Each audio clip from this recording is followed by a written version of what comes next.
Hello, and welcome to the Table and Well podcast. I'm Tennison. And I'm Ginelle. Thank you for joining us as we discuss topics and give practical tools that help you live, grow, and be in healthy, joy-filled relationship with God, yourself, and others. For more information and resources, or if you're looking for coaching, connection, and community, visit tableandwell.org. We hope you enjoy this podcast. Hello, and welcome to the Table and Well podcast. This is episode number 17 of season 3, and we'll be concluding our relational maturity revisited. I always forget the name for some reason when we get. I've literally said it 17 times. Right. So it should. Right, but whatever. Lots of words. Too many words. However, we are going to be concluding it today with the final stage of maturity, which is the elder stage of maturity. Right. And I know we mentioned in our last podcast, this is really probably our most passionate stage of maturity that we love to talk about. And so just a quick review, guys, in this space. So maturity, again, all the stages build on each other. They compound, they grow. And the further you get into maturity, the more evident the gaps will show up in the further back maturities. Exactly. So it's very, very interesting as you begin to think back and look at all of that and see how they literally do build on each other and they compound and they grow. It's in order to be fully mature in one stage. So for instance, the parent stage, this was our last episode. You need to also be fully mature in all the previous ones before that. Right. It's impossible to be fully mature in the one you're in if the other ones are not fully. You might have figured out how to dance your way around it, pseudo pseudo way in there. Perform at that in that role, but the actual depth of maturity when times are hard will often show. Yeah. And be evident. Yeah, and so in that way, guys, it's very important for you to go back and fill the gaps that you may find as you are examining your own maturity in each one of these ages and stages. And so again, guys, as you're doing that work is just going to help you be fully who God designed you to be at the age and stage of life you are right now. Right. And that's our hope and our goal for you is to be able to do that, and for us, that we can be fully mature where we are in this age and stage. Yes. So let's jump right in. We do want to give just kind of a quick overview of each of the previous 4 stages of just the primary goals of those stages, or primary maturity tasks that need to be completed to be fully mature in those stages. Yes. So mature infants need to know how to receive, can rest in quiet, can regulate their emotions and self-calm, return to joy from every emotion, and they can synchronize and attune to others. Mature children can take care of themselves, can say what they think and feel, and appropriately ask for what they need, can do hard things, and take responsibility for their choices. Yes. Mature adults can take care of themselves and someone else at the same time. They can remain relational even in difficulty. They can bring themselves and others back to joy. They can protect others from their power. And then they have bestowed manhood and or womanhood on others. Yes. So again, men bestowing manhood on boys, women bestowing womanhood on girls. And then mature parents are able to protect, serve, and enjoys their family, is devoted to taking care of their children without expecting to be taken care of by the children in return. Yes. Very good. Also, before I move on to those, also we talked about in our last podcast, these are leaders too as well. So not just parents, but think of it as parents and leaders in this space. So knows how to bring children or the people they're leading through difficult times and return to joy from the big 6 emotions. So we didn't say what they were in the last podcast, but the big 6 emotions are sadness, anger, fear, anxiety, shame, hopelessness, despair, and disgust. Yes. So being able to bring people back to joy, their family and the people they're leading from each one of those. They can discipline their children in love, and they take responsibility again for their own emotions. Not just actions, but their own emotions. Yes. That's really good. Yeah. Yep. Okay, so here we go. We're going to rock and roll into elder. that, as you talked about, this is all compounding. So we could have used the words in all of those lists that we just read off, that mature elders can yes, X, Y, Z, right? 100%, yes. Especially, I think, at the elder stage, in order to be here, it is not possible without having the skills underneath you to be able to model these Yes. well. Otherwise, you're a older person in the community, a leader in the leader in the community who is only modeling immaturity. Yep. You're going to, the role of an elder is to lead a community as a whole. Yeah. And so I am, as an elder, replicating who I am. Yes.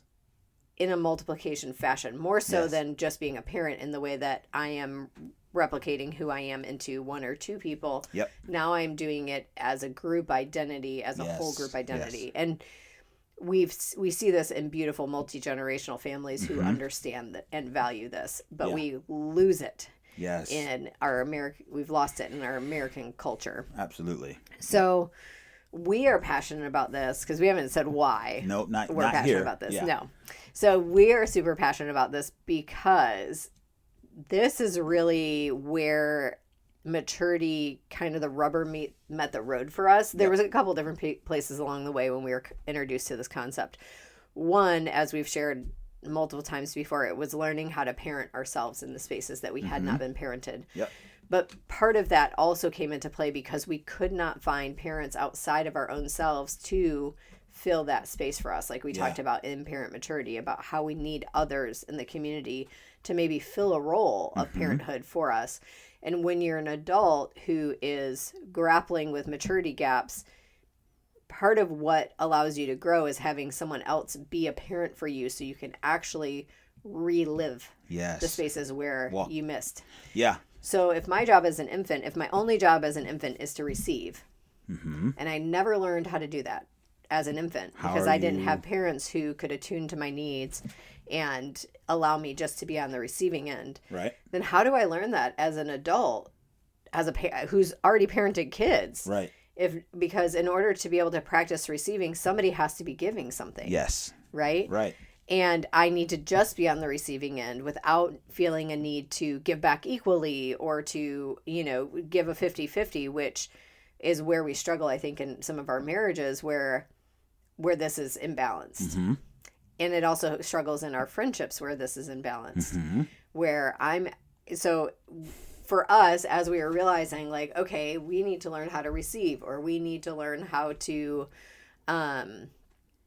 identify what we need and ask for it. Yeah. Like, well, what happens if there's nobody to ask Right. that actually cares about what we need or has any interest in meeting that?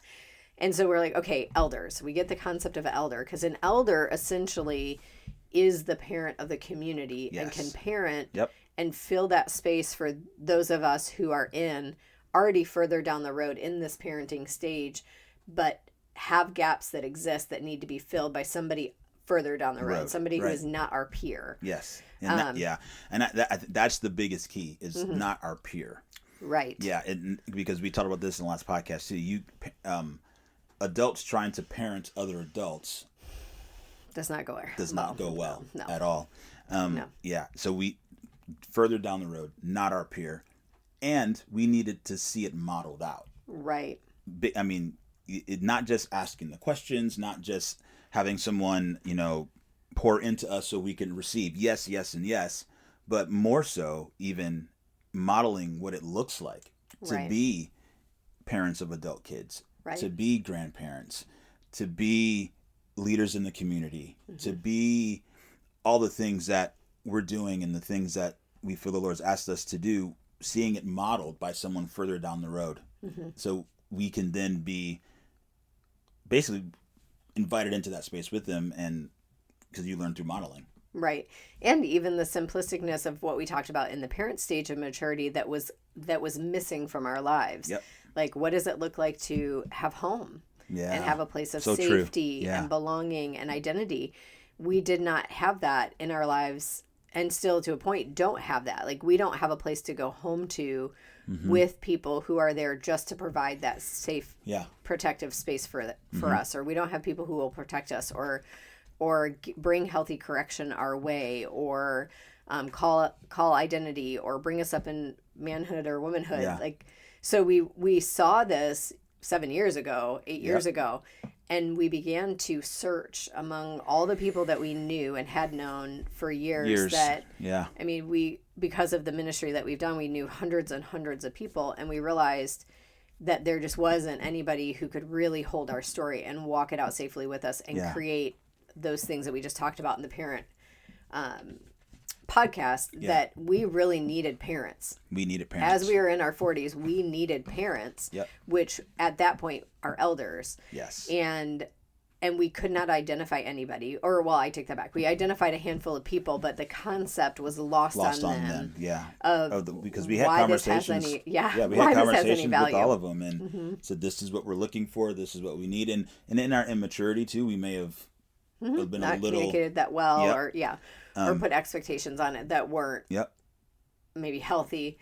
But the reality, I think, that for us, it was a wake-up call to realize that what we're missing in American society is, maturity. Maturity. Well, go ahead. I'm sorry. I was going to cut you off there, but no. Well, I was just going to say is mature elders, and you'll see why as we unfold this in the podcast, that elders really are the rock bed of our community. They are the ones who are helping lead and guide in sometimes not the most obvious ways. They're usually not the front people. They're usually not the ones who you put on a stage. They tend to be the ones who are in the shadows, but are the ones who make the wheels turn, for the lack of a better word. So we could jump right in, because I've got so many things. I'm like, but they're this and this, but we'll get out of order here on our list. But I do want to say this: they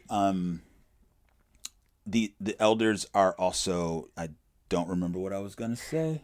It is gone. If it comes back, I will share. Okay, well, I have a thought. Go right ahead. Is that we see this in other communities much better than we see in American society. Like, when we close our eyes and we think about American Indians, we think about how there's always a chief, and that chief was the one who would set the identity of the community, who would be the council. There was also often a council of elders that was available when people within the community struggled to know what to do, or how to resolve a conflict, or how to take care of someone who's sick or in need or whatever. They helped bring that wisdom and that leadership, that healthy, stable leadership to the community. And there's a variety of other cultures that do that as well, but and I won't list them.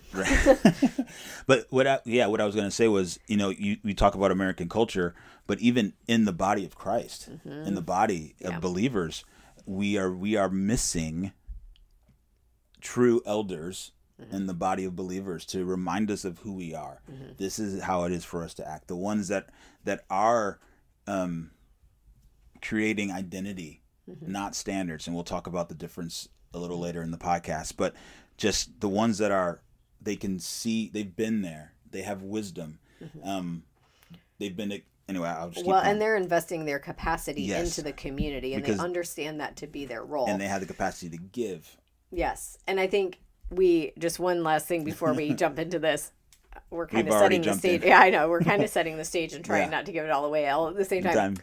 But I forget that when most people hear the word elder, they think of a church hierarchy guy, like the guy on the elder board. The elder board. Like who's filling some sort of a leadership role with a title. Yep. That's not what we're talking about here. Every time we bring up elder, I forget about that because it's been a while. That we'll say, like important. Elders in our community, and people who are part of the traditional church model instantly think like, those elder guys on the board. The ones that like that make the treasury and they do That's not what we're talking about here. What we're talking about is the grandmas and grandpas, essentially. That within a family structure are the elders, the wise ones, the counsel among us that remind us who we are, who have been there and done that, who have history underneath their belts. Yes. Like I think about my grandmother who was born in 1919. Yes. And she died in 2015. I mean, you think about the time of life that she lived through and what she saw and how much wisdom she carried within her that was undervalued by me, by society as a whole. And we continue to do this. And part of what we have felt called to do, and a lot of the reason why Table and Well exists, is to bring a rally cry around elders of saying, we need you, we want you, you're important. And we're also inviting our younger generations to remember and to invite our elders in. It's like, it's a two-part thing of we need you and we want you, and you also need to step into your space. We've unfortunately devalued our elders to the point that the goal in life is to retire and go golfing somewhere in Florida and move away from our whole family, right? And then be among your peers of elders, when that doesn't help us at all. Doesn't help the rest of the world. Doesn't help the rest of the community at all. Right. Like, how do we access you there? And part of it is because we've undervalued you. So like, how else do you fill your time? Nobody thinks like, I'm going to retire, and the thing that I'm going to do is invest into the health and the maturing of my community. Or my family, for that matter. Right. And so many things. I will say this last thing maybe before we really get into it. But as you were talking about, like the devaluing or the undervaluing of elders in our community, and there is a huge gap in even grandma, who was 96 when she passed, and then like the wisdom that she carries, and then the time in which she was born, and the values and the things that were different in that time, in her generation. And I would even venture to say the generation maybe right below her. But then after that, there's this kind of gap. And one of the things we talked about is that valuing is that we've no longer value the elders, and you don't want to become something you don't value. Right. And so. Right. None of us are on a fast track to be the best people we can be for our community. So we can be an elder, right? Like nobody's like, yes, this is what I'm working toward, is to be that counsel, to be that place of wisdom for those behind me. Like that's not common language that we use. Yeah. Most of us are like, I'm trying to survive parenthood, and then my kids leave the house, and then I don't know what I do with the rest of my life. I'm free, maybe. Right. Like, what do I do? Where do I matter? Where do I contribute to the betterment of us all? Yeah. And this is where it's at. This is it. Yep. And I think what's so fun, and I just have to throw this out. We're going to start this really. Yep. This list that we have in front of us. We're going to start it. But one thing that I think is so fun is that this whole maturity model is from Life Model Works. Yes. Which we've shared 1,000 times. But Life Model itself is it has invested this year into calling to the elders and raising elders up to maturity so that the next generation can benefit. And it makes me so excited. So excited. Their conference that's coming up in April of next year will be about being elders, and part of what they define them as gentle protectors. Yes. And I don't know if we'll get to that in the podcast, but who knows? The time is now, elders. If you are in that elder seat, or you are in that empty nest seat, and you're looking at, what does my life matter anymore? Where do I invest my time? Where do I invest my energy? Yes. Why does maturing matter at this point when I've raised my kids? I've already been there, done that, been a parent, and now my kids are grown, and none of this really applies to me. It still applies. So applies to you. And I'll just say this too. Our relational collabs that we have developed will, if you are an elder and you're in that stage of life, and Ginelle will eventually talk about when that stage starts, and you'll know what it is. But if you're in that space and you listen to these podcasts and you're like, man, I need to mature in this area because I want to be this elder that we haven't even really described yet. It's coming. Yeah. How can I do that? Where can I learn these skills? We can, in our collabs, that's where we do it. We take the time and we walk through each one of the maturity stages, And so you can see where the gaps may be and where your strengths are. And then there's really practical practices where you can grow in those maturity areas and skills so you can be fully who God designed you to be in this age and stage of life, which is a true elder. Yes. And so elders start the elder maturity stage starts when your youngest child becomes an adult, so 13. Mm-hmm. And your capacity and availability begins to shift at that stage.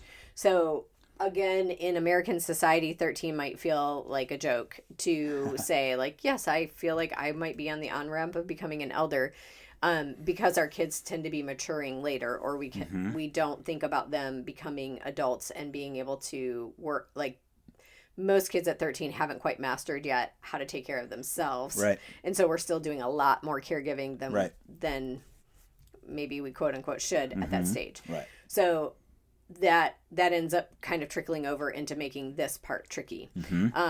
So even if you said, okay, when my youngest child becomes an adult at 18, the way that I would think about it, right? Well, and I do want to say this too, that remember too, we've mentioned this, I think in Child or somewhere in there, but it's an arc. Every stage is an arc. There's a, when it starts, and like when you become an elder, when the youngest child becomes an adult, wherever you kind of feel you can settle into that space, you are in the elder stage. Right. But you're a young elder, and now you're growing and learning. It doesn't mean that you're instantly, just like when you have a first child. Yes, you're a parent. Right. But are you a parent? Right. No. Yeah. You haven't earned your parent badge until you made it through adolescence, for sure. And launched a mature human. Right. But all of that to say that most people in our society don't actually make it to this level of maturity, which is why they're missing. Because in order to get here, you have to master the levels above or below, I should say. Prior, yeah. Yep. And it's really unfortunate because the success of any country, any community, school, church body, whatever you might be thinking of, organization, workplace, has a direct correlation to the presence of true elders who are guiding and advising. Yes. And if anybody's looked around America lately, we're missing our elders.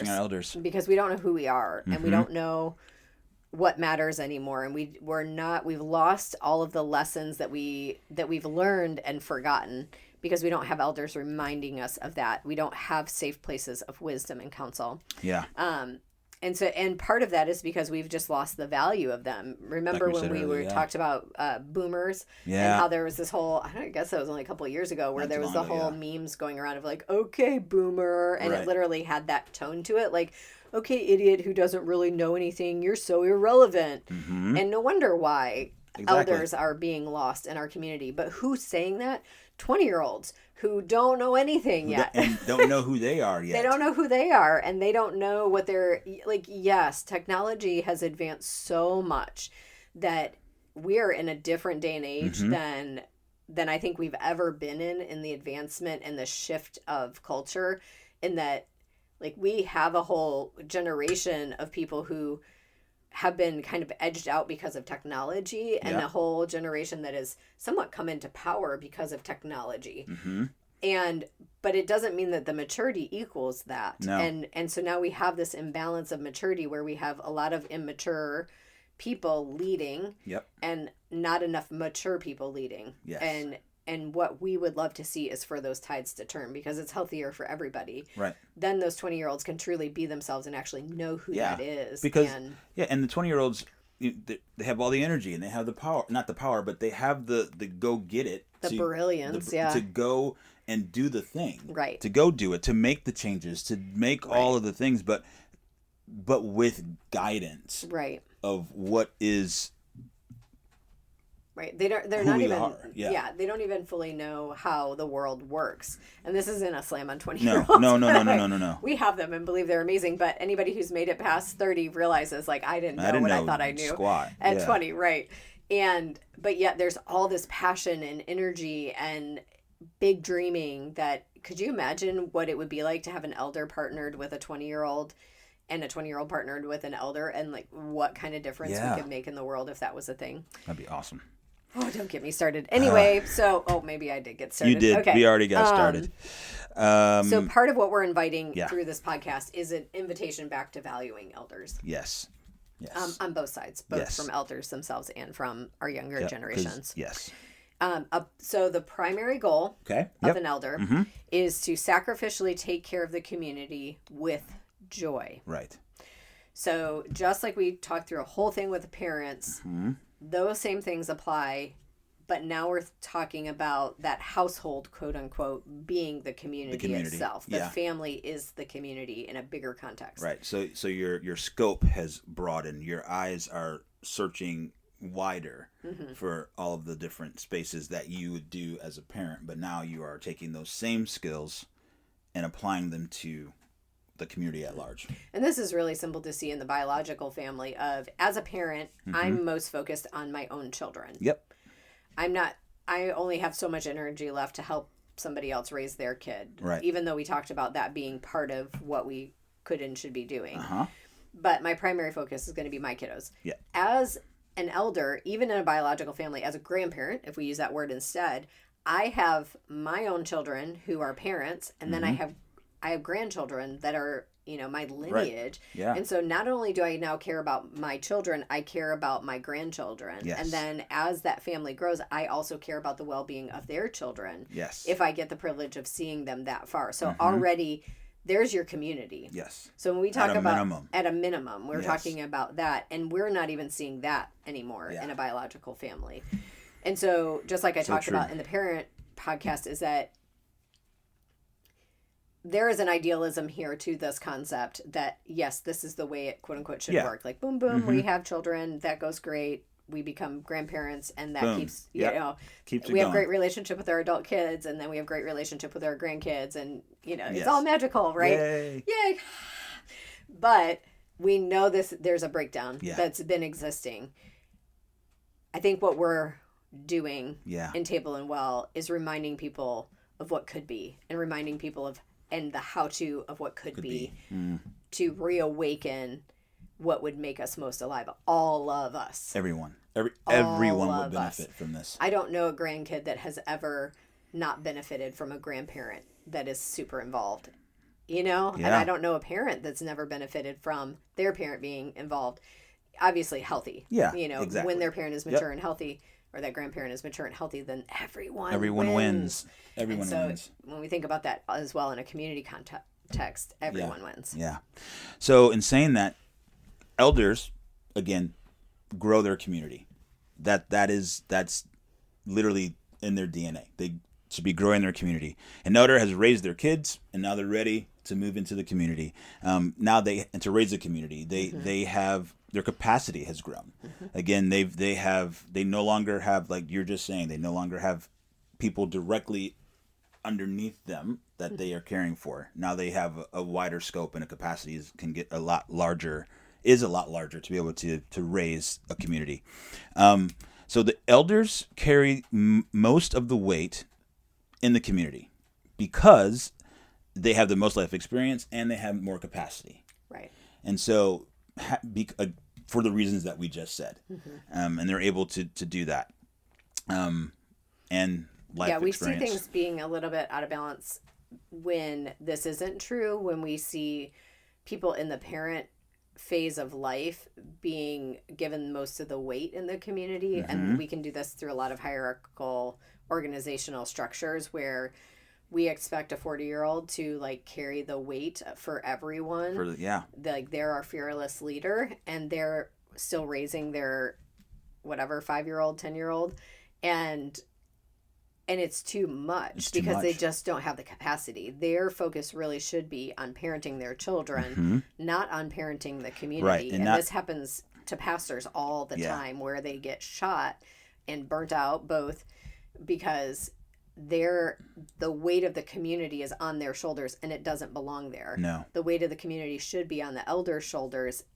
While it could be possible for that 40-year-old pastor to lead and help with the organization of things and have an appropriate amount of weight, but they should not be parenting the community. They do not have the capacity to do that and raise their family well. And we see the results of that everywhere. Yeah, the bottom line is that people in that position should not be making decisions for the community at large. Mm-hmm. They also don't have the life experience to do that well. Mm-hmm. Yep. Alone. Yes. That's yeah. Yeah. Yeah. With a council of elders. Sure. Yep. So when we lack maturity and training, yet attempt elder tasks and roles, which we'll talk about a little bit later, we will find ourselves frustrated and disillusioned. Hidden addictions actually may surface. Mm-hmm. And so what we mean by that is, again, going back to the maturity stages all compounding on each other, so when you're not fully mature in all the stages and ages of life, then trying to function in the role of an elder is dangerous, actually, for everyone involved. Yeah, I actually think this statement could have been said in every stage of maturity. When we lack the maturity and training, yet attempt to be a parent, parent tasks and roles, we find ourselves frustrated and disillusioned. So true. Hidden addiction may surface. So true. Yeah, it's in every stage. Yeah. Oh, that's really good. Mm-hmm. All right, guys. So let's jump into some of the needs of our of the elder stage. Again, these are the needs that we need from our community for us to be fully mature elders in this space. Mm-hmm. So we need a community to call their own. So an elder needs that was terrible grammar. That was. Elders need a community to call their own. Well, thank you, because I was reading it, but my mind was thinking something else. But here we are. What she said. Yeah. An elder can't really be an elder without a community. Right. They need a community. And I think in our day and age, because people travel and they move and they don't stay in everything's transient. They don't stay in the same place. You go even 50 years ago, 60 years ago, you'd be born in the community and you would stay in the community and you lived in that same house in that same neighborhood for the majority, if not all of your life, in that same vicinity of spaces. Specifically, I would even say more when you maybe not grew up and born there, but definitely if you bought a house in a community, right, raised your kids there, and then you would stay in that space, then that neighborhood, that space becomes your community. Right. Yeah, really naturally, because you have families living in proximity, and there was a value for families sharing life together because they happened to live in the same proximity. It became a natural thing. Yes. And anymore, that is not natural. No. You can live in a neighborhood and not know your neighbors at all. Nevertheless, invest into each other. Right. And then to have elders that are there that move into a community, or maybe new people move into a community and there's elders that have been there forever, then the recognition of those elders is also, it's a must, which is that next point, is that the elders actually need to be recognized by their community as elders in order for them to really operate fully in that role of elder. Yeah. Again, it's the cry that we have right now. Like, we need you. Where are you? You are valuable to us. They need to be recognized as that. There are a ton of people in this stage of life that are just waiting to be recognized so they can step into that role and bring joy to their community. Right. That is. Yeah. Who is in the shadows that we are dismissing, overlooking, because they're quiet and gray-haired?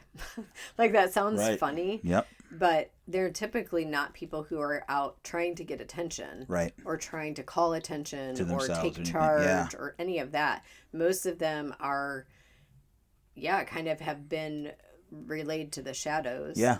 And particularly, I think, elder women. There's still roles for some elder men because of elder boards and things of that nature, or leadership in the community because they've been in business, and some of that trickles over. But elder women, it's good. It's true. Have been lost to us. Often, too, because many of them, we have this whole thing where there's so many women in business in this day and age, and that's become such a value for so many people. But not my grandma's generation. Right. You know? Right, yeah. My mom's generation, yes, they were back in the workforce for sure. I was a latchkey kid. So there was that piece. But you think about, like, if you spent your life investing in your family and your family has grown and moved away, where do I find value now? Like, where do I invest as a woman in the community. And so part of this is a rally cry to our generation to say, go find them and draw them out. Yeah. Invite them in. Yep. Another need in this stage is having a proper place in the community structure, which is really what we just have been talking about this entire time, is where they're being recognized as elders. They have the wisdom, and they're mature in the different stages of life, and they're down the road. They have the experience, and so they have this place of, honestly, it should be a place of honor and a place of respect and a place of I guess those are the two big words. There's some more in there, I'm sure, that are eluding me right now. But just having the proper place. Again, they're not the ones that are necessarily going to be in charge and running things, but they have wise counsel and wisdom to give. When was the last time, and it could be something just as simple as reestablishing this in your family, which if your parents weren't maybe the healthiest people and they had some maturity gaps, I'm acknowledging that. Yes. And inviting you to consider that. But when was the last time that you invited your 12-year-old to call your parent and have a conversation that involved wise counsel? Yeah. Like, hey, call grandma about that. You're kind of wondering, like, baking a cake or, something of that. That's kind of a goofy, low-hanging fruit there, but like you need to raise money for this sports thing. Well, talk to your grandpa. He's an entrepreneur. Maybe he's got some great ideas. Or, oh, wow, you're having a hard time with your friend. I'm not sure what to do in this situation. What if we called grandma together and talked about that? Yeah. What would that be like? Or you're a 20-year-old who's trying to navigate jobs or who knows what. Are you involving those elders even just within your own family into those family conversations, or have they been relegated as boomers and not having much to bring to the table? Really and maybe they don't have much to bring to the table in certain topics. Sure. Because you've experienced their unhealth in certain topics. So that's a real deal. Think about it in two different ways. I am becoming, as a grandparent, a much better parent than I ever was. Yes. Does that make sense? I would agree with that. Yes. Like, the parent that my children experienced, if I could do it again, I would do it much differently. I have a lot more maturity underneath my belt. I have a lot more health underneath my belt. So I get to now offer that to my grandchildren that I didn't get to offer to my parent or to my children. Right. But they also get to re-experience me as a parent in a different way when I get to engage with their children. And so there's this beautiful also healing invitation that's available to us here. So one of the things that I would love to see, this is a little side note, but when I think about like a proper place in a community structure, I have a dream over having a council of elders here in our city. I have no idea how this will ever come together because there's no value for it on either side right now. And I haven't been able to identify the elders that I could bring together. But I would love to see a group of men and women, I don't know, half a dozen or so elders that would just be available to anyone and everyone who is like, I am stuck in life, or I have a big question, or I don't know what to do or where to go or how to handle XYZ. And that there would be some way for them to access this group, this council of elders, much like you would access like a American Indian, a Native American is what I should be saying, a Native American council tribe, like a tribal council. Let's go before the council. Yeah, like, do you know what? Like, I don't know. In my mind, I see these 20-year-olds coming and saying, I don't know what to do, and then this council of elders just like be able to just give wisdom, pour into them and give them wisdom and. Anyway, as a parent or having teenagers, like, where do we go when we don't know what to do with our teenagers? Who do we have access to? Right. Where is that council of elders? And part of it is we need to create those seats for them. Yep, we do. So that they're accessible and known. I love that. Wow. Sorry. No, that's great. Little side note there. No, that would be amazing. And then the last one here in the elder stage needs is have others place trust in him or her. So the elder needs someone to actually place trust in them. Right. To trust them with their question, with giving counsel, Right. A seat of honor and respect that I trust you and I'm going to come to you and I trust your wisdom Right. in this space. Right. Or I'm going to send someone to you, like my child. Yeah. I'm going to send them to you, Mom, to Yeah. as a place of counsel for her. Yeah. I mean, even could you imagine what? I'm thinking about these kind of last couple that you kind of put them together, but in your scenario of, hey, let's call grandma about that. Would it be? I think it would even be really cool, even if like mom called grandma and said, hey, Jody's gonna call you, because you've got a lot of wisdom in this area, and I want her to get this from you. Right. Right. Yes. And even just said it out loud. Yeah. Yeah. You know. Yeah. What a gift that would be. That would be amazing. Wow. Well, this brings us to the end of this podcast. We got so much more to get to with our elders. In our next podcast, we're going to jump in and start talking about the elder stage tasks that are needed. So the things that we need to do as elders to be fully mature and who God designed us to be in the age and stage of life in the elder. You've been listening to the Table and Well podcast. New episodes stream every Tuesday. If you have enjoyed this podcast, please leave us a review to let us know. Also, subscribe on your favorite listening platform to stay up to date on all things Table and Well. To learn more, start your journey, or get information on how Table and Well can help develop your community, family, or teams to be relationally healthy and authentically connected, please go to tableandwell.org/collab to schedule an interest call, or you can email us directly at known@tableandwell.org.